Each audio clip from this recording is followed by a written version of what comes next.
So this is my third year teaching. This is my first year teaching at Gainesville. I taught for 2 years at Killeen High School in Killeen, where I taught world history and pre-AP world history. This year, I'm teaching political science, government, and economics. Well, convocation, he comes rolling out with that big speaker. He's just hyping up all our teachers, and that's like our very first day. So from day one, he's there motivating and firing everybody up.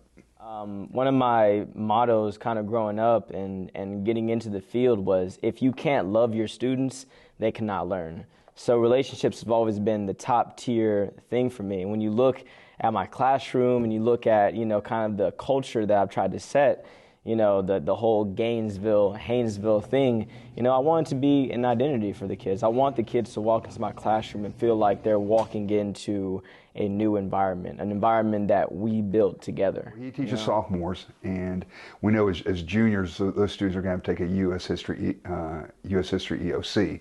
Our students don't have a lot of prior knowledge or background, and so he kind of teaches that political science with a U.S. history slant to kind of prepare them and get them ready. And the kids plug into it just so quickly. He could teach anything, but because of his enthusiasm, his positivity, and his true caring he truly cares for his students, they automatically connect with him, and it doesn't matter what he would teach.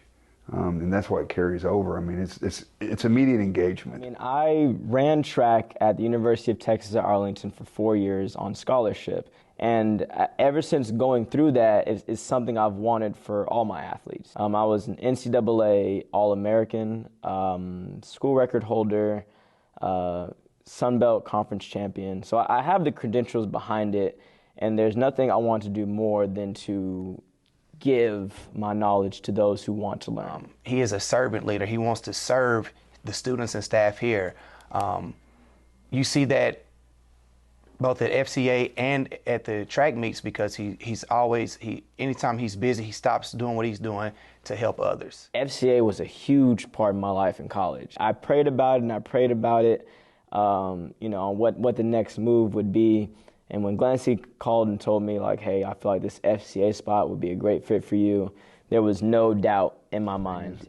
It's the teachers that do other things besides teaching their core content are the backbone of our campus. Yeah. I had an 8th grade teacher. He's my 8th grade English teacher, Mr. Corporal. And I remember I was playing around in his class, right? And not being disruptive or anything. And one day he said, you mock me a lot. How about you get up here and teach? And the next week he told me, hey, here's your lesson plan. On Thursday, I want you to dress up real nice and come in here and teach the class. And I had the time of my life teaching. That kids may not realize, I'm good at this or I'm talented at this, but it's pulling that out of them and just trying to leave the same impact that Mr. Corporal had on my life. Because at the end of the day, our youth is the future, and we have to invest in them.